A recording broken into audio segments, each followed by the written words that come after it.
ولد كويس فعلا وشجاع بطريقة ما حدش كان متوقعها.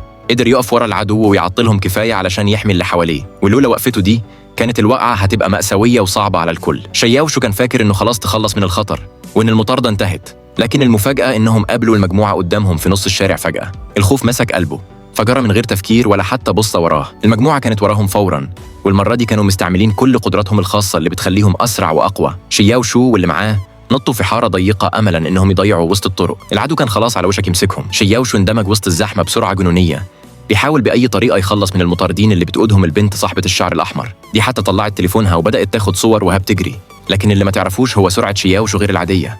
أول ما المجموعة وصلت كان هو مخبي نفسه تحت في ركن صغير. ملحقش يفرح، لقى البنت اللي شعرها أحمر ظهرت فوق بشكل مفاجئ، ومن الخضة هو والقطة نطوا بسرعة. فيلم خيال وحركة محلي جامد جدا، والنسخة الكاملة ليه تستاهل المشاهدة. تأكد إنك مش هتتخيب